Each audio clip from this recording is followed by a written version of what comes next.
Selebu oba si selebu obufumbo bwe bumu lwakuba nti bano nti beekifaananyi ekyabwe kirabwa nnyo naye nga obufumbo bwe bumu wonna ne bonafumbirwa minisita ne bonafumbirwa ni okitegeera byonna ogenda okusinkana nga byebimu mu bufumbo kati gwolina kitegeera nti omusajja owuwo mujje mu kino ekifaananyi omuze mu kifaananyi ekyokuba omwami ekya selebu akyambala ali bweru ate mukama nanyamba nti n'omwami wange akikola bw'abeera ewaka aba mwami abataata taba Mesarch ono ku stage gwe abalala gwe bakola kyova ebweru gwe bamanyi ng'ali ku stage bw'abeera ewaka abataata aba mwami buli kimu ekyetaagisa okuba omwami akiina ekyetaagisa okuba taata akiina kati nze kyekyo ekifaananyi kye mulabamu simulaba mu kino ekifaananyi kirala kati bino ebisigadde bwe simanyi ate simanyi biki bibaamu bulijjo babikola n'abalala ne bonaasanga era owuwo era ojja kubeera olabe yakakunyiiziza era ebibeera mu bufumbo bulujjo funamu akabuba buba nonya ate si video just mbeere neya bulijjo like waliwo kyolaba nofunamu kabuba buba naye mano gamba mulimu okimanyi naye nti bafaanyi olumu bakisusa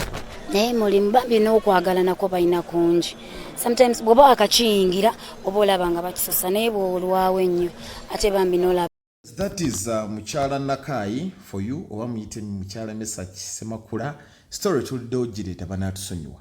omanye abantu babaako nga batulindiridde so yagambye nti sometimes afunamu ebbuba jukira nti wabadde ebigambo ebibengesebwa oluvannyuma lw'omwana wa Namulondo okuvaayo okulabibwako bantu bayogeddeawo ebigambo bingi nnyo jukira initially wali baali balowooza nti oba Mesarch yasoggola ogutali musango ono omukyala bannange mugezi alina ekigambo kyayogedde ebintu bibulamu bibaawo ebintu babikola abantu babikolera ddala so ekifaananyi abadde agezaako okupainting ekifaananyi yeni agambye Mesarch Semakula yakoze ensobi okuvaayo n'akola kinakiralifayinga obaleka ne boogera obaleka omusajja omuganda yenna ate mbu omusajja omuganda kijja kulubanya abantu nga Mesarch mbu tatagize mbu abaana abazadde mu Nakai bokka naye abaana b'abakulu mbu omusajja omuganda kyakola azaala abaana be nga 10 n'alabirira bano 8 n'afunayo nga 2 n'ababonyaabonya n'abayisaamu bubi n'abagano bawera school fees mbu ye musajja omuganda omutu omusajja omuganda ate musajja omuganda atekinga naye omusajja omuganda mugagga naye abaana be bakoma mu senior 6 awo ye tayongerawo nkotidde naye naaba asindise eri omusajja omuganda nze gwe mmanyiye wa senior 4 naye ng'akasente k'ayina kaakati neryo n'owa P7 yagamba abaana kasita bayiga okusoma obupaani lwaga nti no parking oyo omwana aba amusenvuza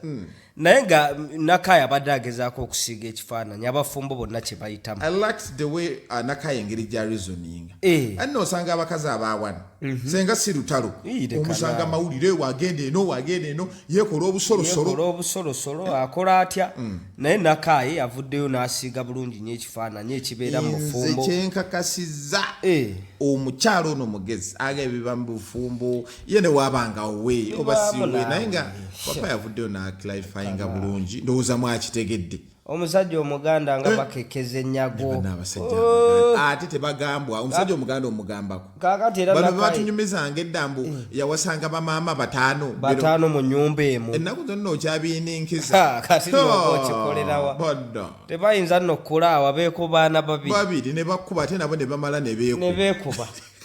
ebyobugagga ne babirekera bamulekwa anti emirambo gigwesa ate abakazi abaganda bayina ebbuba nona Nakayi akyogera ndeka naawe omukazi omuganda kakati abo bayitanga mu bintu bingi ebiseera biri amawulire nga gakyakuba edda basimaye bagenze mu tuwa tebereza tuwa ezo bagenze kuba Masaka mutukula kyotera Nakayi boda to boda ye yali akuba obulango obwali abalekyengera tadi yasikatomo mukama katonda yamutuwonya bannange akalango kubanga akalango nekakuteeka ku sawa zino yasigaza bwakadongo kamu akyabwina omanya ayina programu eyakadongo kamu ku beat ayina mwe yaleeteranga omukyala nze oyo yaleeta nzerena oba copacopa yo wanzerena naye era ono era naye yateranga okuleeta abasawo naye nga copacopa bebakwekwetukanga n'enzerena bannange katwebaze ku Eva Namulondo nyongera okumwebazaako mu ngeri enjawulo omukyalo oyo ayita mu bingi ayina omukyala gwabeera naye nnyo Rema Namakula siganye Rema mugumu bulungi waliwo story gye banyumiza Rema oyo baavanga ku Kivulu ne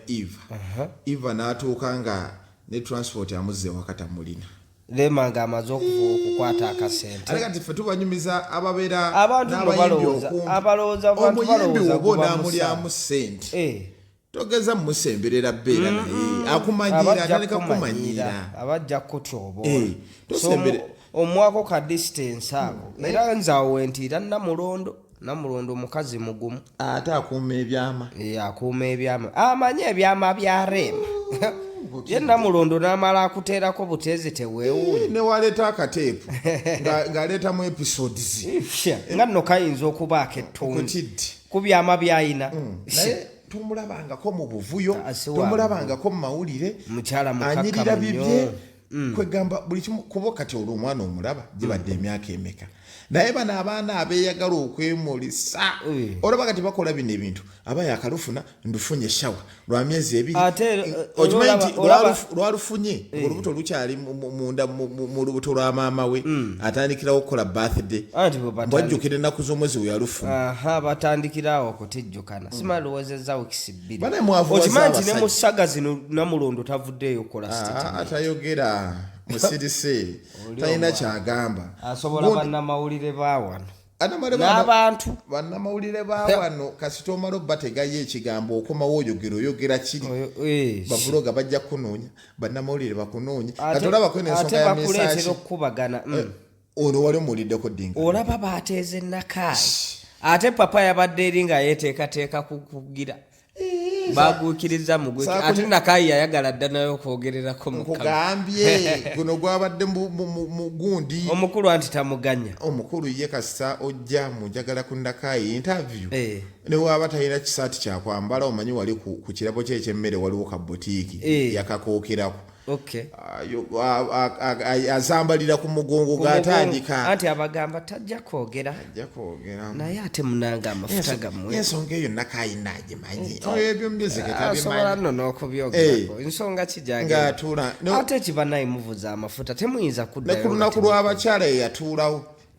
yagamba president baneka tukole ku kyenjawulo TV zonna zikoze kyekimu alemesa Nakayi okwogera nze kanjogere kambeerewo naye ekyo kintu nno kikulu naye nina ekintu abantu bawano batijjukana n'abakazi b'abandi njagala okwebaza Mesarch Semakula maisaga nnyo okukozesa bintu bya seebi ne Palaso yakoze gundi n'ateekako ssa kakati Palaso yakoze gundi eriwo gundi naye bano nno be bamutijjisa abatamanyi bintu bannange tukyali ku ebyo kimanyi nti waliwo omusirikale omulala eyeekubye essasi oba byettabye tokubye nnyo ate kukuba byebiri bye wagambye mbu bano abantu abeeyogeza be babaleetera kakati nze Katonda ye wakyogereddeko ku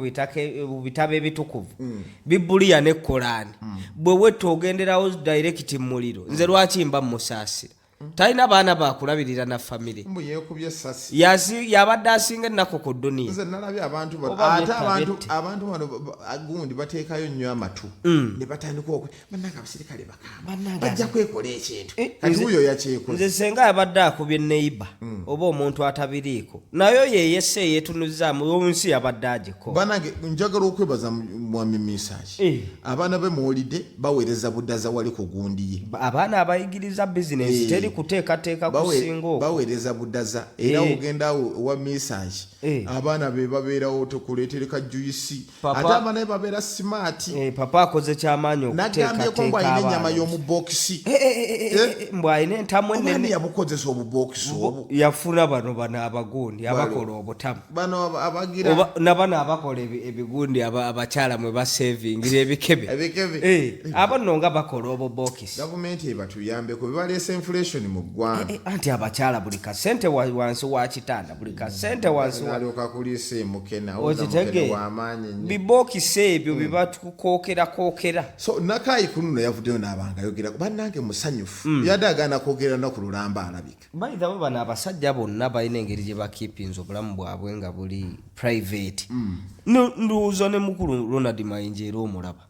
Aisha nga tavaayo kwogera Aisha no yayogera naye owoono yamugaanira ddala Aisha naye yaviira ddala mu mawulire kuba Aisha twamulako webbaaka awo ng'alina Sophie ayogera ku bya mukwano oba kitegedde naye mabega wali twamulabanga nnyo ku buyintaavyu era omusajja yenna oba olina omukazi wo ng'ali mu mawulire muggyemu nga bukyali muganda wa n'ebino abakola ku TV bano kutawanyiza bwere oyima baba bajja bakoonaganya ate Dakisikateero Momo teyamujje mu mawulire yamujjamu naye banene Momo naawe zaalira ku musajja nange tosukka naawe bakukoledde emikolo ng'otandika gana oba Kateero yatakola bannange goza bajjajja ituli baliyoboka mu ggwanga Kateero naye kibinnyo tomanya akwata kinywantu oba n'omusajja naakwata ekinywantu ne Katonda ayinza okufuula bbebi tayagala nazaala alowooza ekinywantu omwana anaakirage so Momo 19 zaalira nalabye ne gundi ono omulala waliwo ne gundi ne Alex Muhanji mukazi we naye yamujje ku mpewo gundi prima